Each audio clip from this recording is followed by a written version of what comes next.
Hello मेरे प्यारे बच्चों, आप कैसे हैं। आज हम शुरू करने जा रहे हैं आपका इंग्लिश का क्लास, जो कि है present indefinite tense. Present indefinite tense का पहचान जानिए पहले। क्योंकि प्रेजेंट इंडेफिनिट टेंस जो है हम कैसे पहचानेंगे कि ये हमारा प्रेजेंट इंडेफिनिट टेंस है।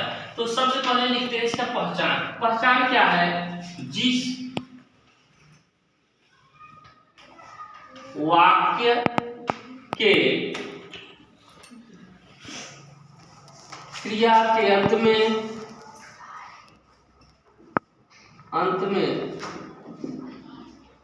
ता है, ती है, ते है, तो है आदि शब्द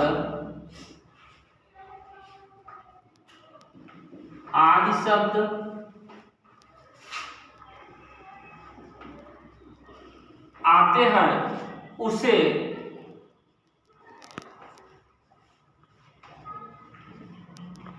प्रेजेंट इंडेफिनिट टेंस कहते हैं। देखिए मेरे प्यारे बच्चे, पहचान आपको मिला। जिस वाक्य के क्रिया के अंत में ऐसा वाक्य हो जिसका क्रिया जो है उस क्रिया के अंत में ता है, ती है, ते है, तो है आदि शब्द, यानी इनमें से कोई एक शब्द आ जाए तो उसे हम प्रेजेंट इंडेफिनिट टेंस कहते हैं। अब आती है बात नियम क्या है इसका, कि टेंस का नियम क्या है, कैसे बनाएंगे। यानी इसमें एक वचन और दो वचन दोनों आएगा, यानी एक वचन जिसे कहेंगे और बहुवचन। तो एक वचन अब लिखेंगे कर्ता, एक वचन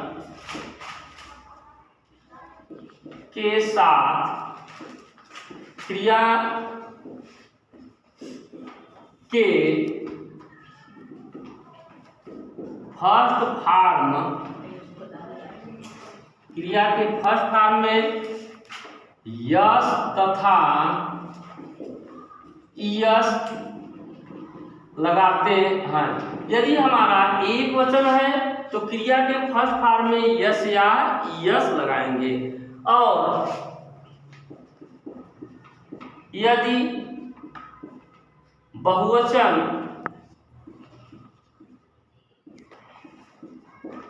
है तो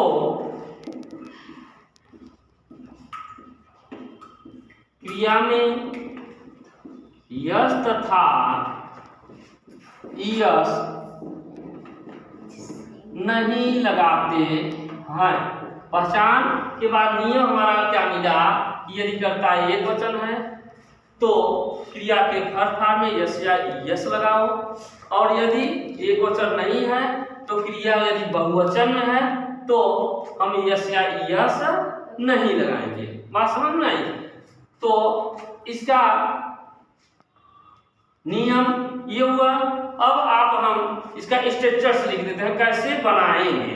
सबसे पहले सब्जेक्ट लिखेंगे, फिर उसके बाद वर्ब का फर्स्ट फॉर्म लिखेंगे, यस या यस कहाँ लगाना है, ऑब्जेक्ट कहाँ लगाना है, अन्य शब्द जो बच रहे कहाँ लगाना है, ये जान जाइए। तो सबसे पहले हम सब्जेक्ट लिखेंगे। सब्जेक्ट के बाद आप लिखोगे वर्ब का फर्स्ट फॉर्म, इसमें यस और यस। यदि हमारा एक वचन है तो यस या यस लगेगा। उसके बाद हम लगाएंगे ऑब्जेक्ट। ऑब्जेक्ट के बाद हम लगाएंगे अदर वर्ड, यानी शेष जो शब्द बचेगा हम उसे जोड़ देंगे। यानी सब्जेक्ट के बाद वर्ब का फर्स्ट फॉर्म, फिर उसके बाद यस या यस जोड़ेंगे, फिर ऑब्जेक्ट के बाद अदर वर्ड। ये हमारा स्ट्रक्चर होगा एक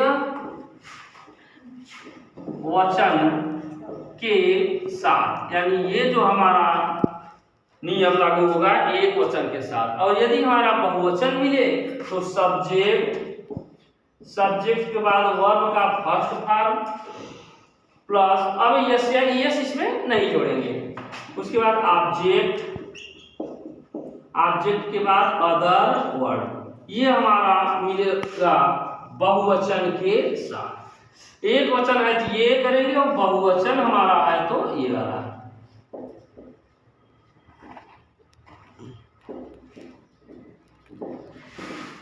समझना, एक वचन है तो ये नियम फॉलो करेंगे, बहुवचन है तो ये वाला।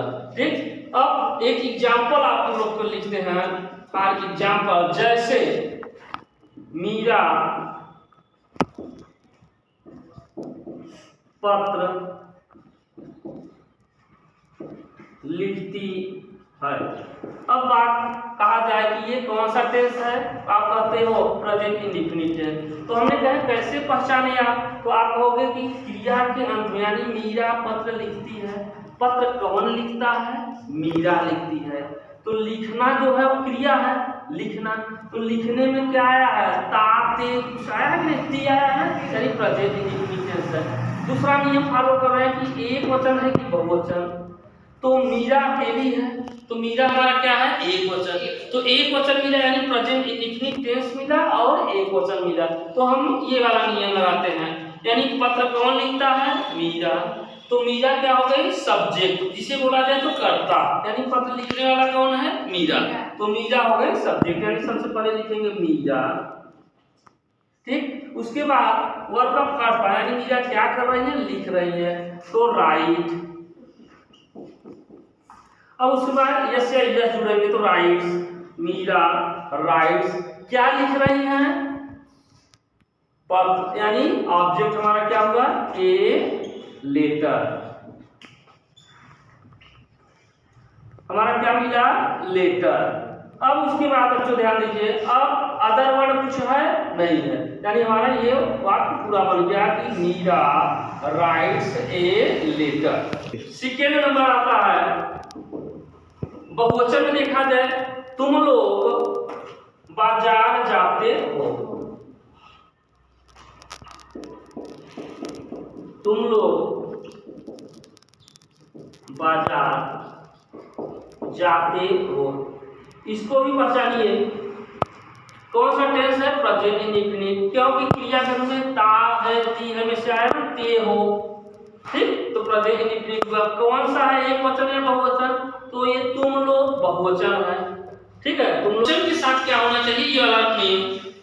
बाजार कौन जाता है? तुम, यानी यू। क्या कर रहे हो? जा रहे हो, यू गो। अब इसमें ऐसे यस नहीं लगेगा, क्यों नहीं लगेगा? क्योंकि बहुवचन है। तो यू गो टू मार्केट। बच्चों टू कहां से लगा? यदि कहीं पर शामिल होना पाया जाता है, यानी जुड़ना पाया जाता है, तो टू लगा देते हैं, यानी यू गो टू मार्केट। तो आज के लिए आपका इतना क्लास है, अगला क्लास मिलेंगे नेक्स्ट डे। यदि मेरा क्लास आप लोग को अच्छा लगा हो, समझ में आया हो, तो आप इसे लाइक कीजिए, सब्सक्राइब कीजिए। थैंक यू, फिर मिलेंगे नेक्स्ट डे।